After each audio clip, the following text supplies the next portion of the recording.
Ooh, a lot happened there. Hey everybody, 3D Icicle Freeze here. In the last episode, we we pretty much did some mercenary work that was very awesome, I should say.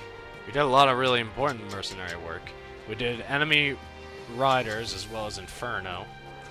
And in this episode, I want to do a little bit more mercenary work, as well as, you know, just kind of continue on. Hopefully we can get on like a invasion or a defense in.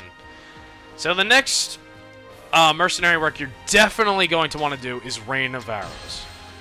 This is very... The outcome of this battle depends entirely on you. Rain of Arrows is very important. I'd almost recommend you do this any single game you play. By the way, Rival 4 or My Bad Fellow, good song. So I'm gonna wait for this. That's something I love about this game too. The battles load so quickly. We can't rely on brute force this time. Leave the strategy to me.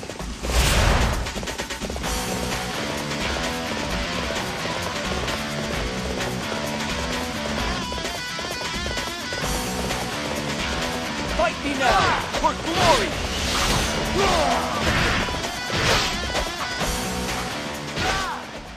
Alright, so now that I let you guys listen to that, this mercenary battle is really just defeating, you know, of course a lot of enemies, but however, all the enemies are archers. And I mean, except of course for the lieutenant, but that's just about it. These archers can be really difficult. If you actually start in a place where you start with forage, and there's actually like an add-on you can get for your weapon that's called Leech, where, you know, when you defeat enemies you get health back. It's kind of like a draining aspect, like kind of like Giga Drain in Pokemon, where you take HP from an enemy and you use it to get your health back. It's kind of like that kind of aspect. And if you get Leech, this is great for that. That's actually great for the whole game, I should say. And then not even that, though. There's actually another side on where it's deflect enemy arrows. And actually hits enemies back. It's pretty awesome. So, right now I'm just trying to I'm surprised more people aren't coming my way. It's kind of annoying, actually. I mean, the time limit's fine. I'm not really worried about the time limit or anything. But, you know what, I'm actually going to go explore a little bit, because I mean, I'm not confused. I know why the archers aren't coming. Because they're, like, taking down allies that are, like, up north and whatnot, but... Ooh, this is really lucky I crossed upon this. Sometimes you get this where it's just... You don't even have to save anyone, you just have to defeat enemies, and this is actually really helpful. Especially when you have to kill a set, you know, amount of enemies. There's clearly a lot of enemies and generals and stuff, so I'd recommend coming over here if you see this in the distance or something. Alright, so we got Jotai, we had some other guy who we defeated.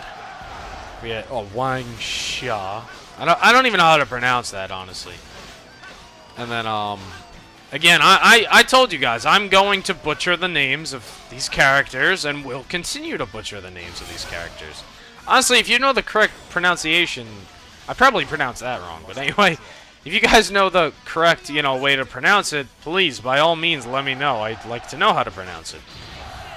But unfortunately, I'm just not good at talking even in English, so... Alright, so I'm actually going to head up north and help Shu Hong. I'm not going to make it in time, but I can at least try. By the way, the enemy commander for this person is very, very difficult to fight. This person is so difficult to face. The Royal Tigers already defeated the person, the merchant, or whoever was there, so I don't need to help them. But there's clearly a lot of people over here, so I'd like to face them all. I'd be impressed if wow, oh my, Shu Hong just died. No, Shu Hong. Holy, that was a lot of enemies.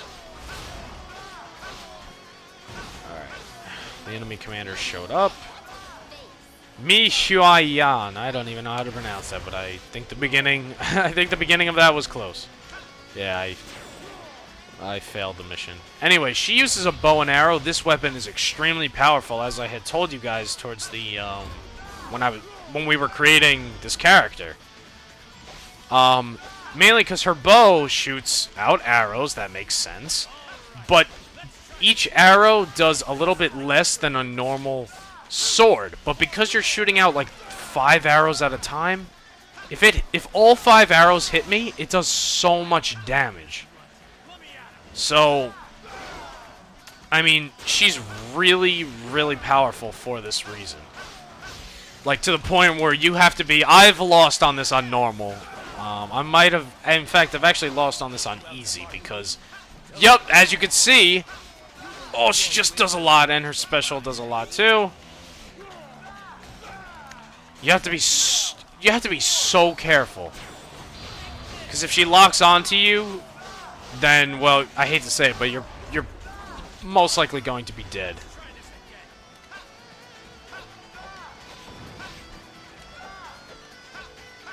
Oh boy.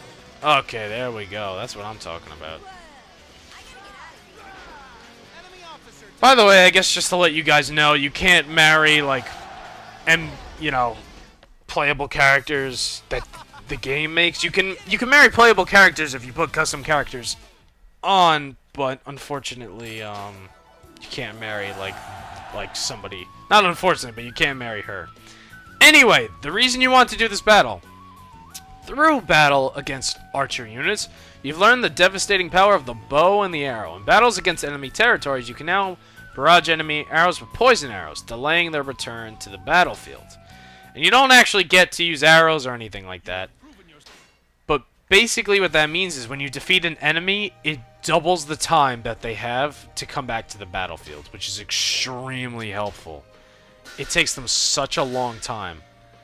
So, as you can see, there's a lot of invasions going on there to the east. I'd actually like to see. Because Lu Bu actually... I see Lu Bu actually has a few of Cao Cao's officers, and Cao Cao actually has a few of Lu Bu's officers, which is pretty interesting. I mean, it makes sense. When people get invaded, that's what happens. In fact, Liu Bei, when he invaded Cao Cao, he got Sima Yi, which is an asset to him, which is awesome. In fact, I'd like to see who we have. I'll mention, like, notable characters in the game who we have on our team who are just unbelievably awesome. Ma Chao is very powerful. You know, I really can't judge based on my level, but he's just... if you look at his attack and his health, everything's pretty good. Compared to, like, you know, this guy and whatnot. Well, actually, they're the exact same. Never mind. I would say Ma Chao's still better than Ma Tang, because Ma Chao's weapon is just that much better. By the way, Ma Chao, I have the same weapon as him. Xiahou Dun... although he's more defensive, but has less attack, so he's more average. But Xiahou Dun's good. Zhuge Liang has actually a very good weapon, and he's the last like main character. Because I mean, I hate to say it, like they're all technically playable. You can play as characters who aren't even like technically main characters, but you know, it's whatever. Anyway, the next. By the way, if you don't want to do mercenary work, you could just click end, click start, and go to end. And then there you go. And finally, Cao Cao has invaded Ma Tang's territory, Tianshu.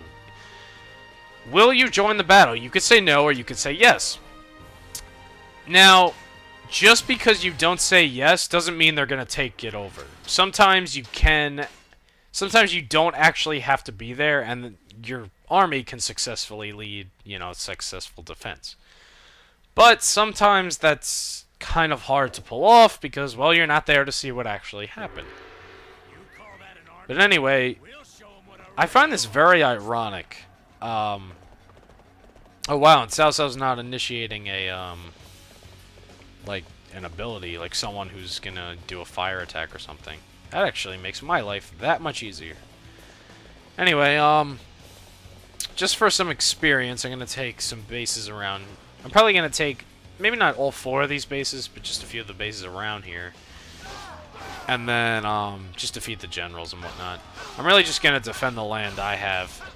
By the way, if you find that it's too hard, by the way, when you're defending you get 15 minutes, and when you invade you get 25. What's it called? If you're finding that the enemies are just way too powerful, then honestly just stay in your main camp, keep getting HP to restore. You know, like wait for this thing to... that platform to have HP on it. And then just defeat enemies that come into your base. And then if you can't defeat them, then just run away.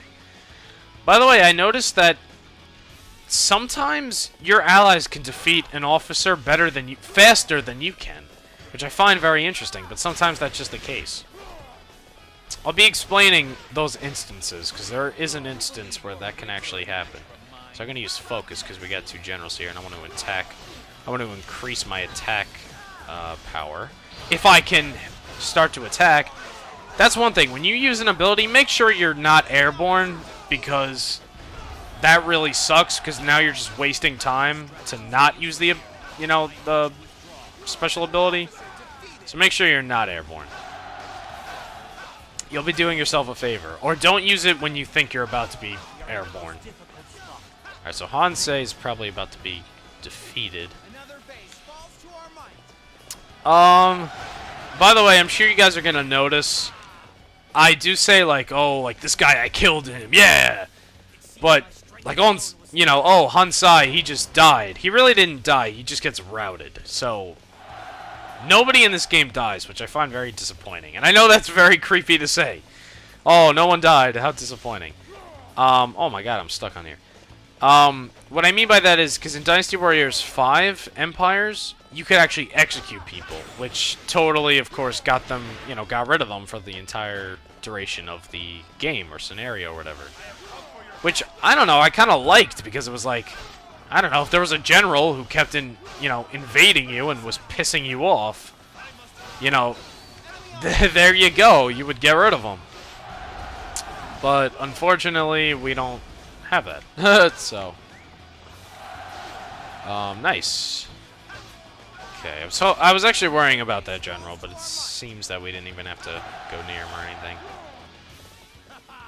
Alright, so let's go out here, and I'm going to invade that. I think it's probably a watch post that's like right around the corner. Oh, Cao Ren has arrived with reinforcements. Cao Ren to the rescue to provide reinforcements or defense, because that's what he's best at doing. I almost make that like a joke with myself, because like in Dynasty Warriors 8, he is always defending the last, you know, gate before like the main commander. Like he's just, his defense is like where his, you know, powerful points is, which I understand, but they like never put Cao Ren on the offensive. It's very rare, I feel like they do. And I mean, it's not just this game, it's really just the regular Dynasty Warriors. Now, for people who haven't, you know, who don't really understand the series or are still new to it, the reason I said this was ironic in the beginning, I don't remember actually explaining this earlier in the video, but I really don't think I did. So I'd like to explain why I think that this was ironic. Was because historically, during the Han Dynasty, Cao Cao had invaded Ma Tang and actually wound up you know, successfully taking over the region. And Ma Chao actually pledged that he would kill Cao Cao himself because he just deemed Cao Cao was an evil man. And I can actually see why, because Ma Chao surrounded his whole family and actually wound up killing his whole family except for him and I believe his younger cousin, which is Ma Dai. Ma Dai is not a playable character in this game, however, he does become one in Dynasty Warriors 8, which is awesome. In fact, it comes one, I think it's 7, but you can use him in 8. And it's just really cool, and it actually is really sad. These games aren't as like emotionally touching or really story depth as the regular series is. Like, if you're a person who likes real, like a really good story, I would recommend getting 8 Extreme Legends. Now, I guess to explain, the difference between Extreme Legends and the regular Dynasty Warriors is that Extreme Legends goes off the beaten path a little bit more, and that they kind of start to make up things even more than they already do. So, you know, but you have to think about it. If this game made everything realistic, it would not be fun. So they have to, you know, stretch the truth a little bit, which I understand. So I'm very happy. Ooh, we are invading back. That is the way to go. So, just out of curiosity, if we go to region, if we invade Chang'an, it doesn't actually tell me what... Does it tell you what you'd get? Region info. Stables and training, which we already... Those are the two we only have. Great. Anyway, if we take Chang'an, though, that's a pretty good piece of land there, so we ought to get it. You know what? I'm going to end this video off here, however, because I think this video has gone on long enough. So thank you guys so much for watching. And in the next episode, we're going to be invading Cao Cao for revenge on him invading us. See you guys then.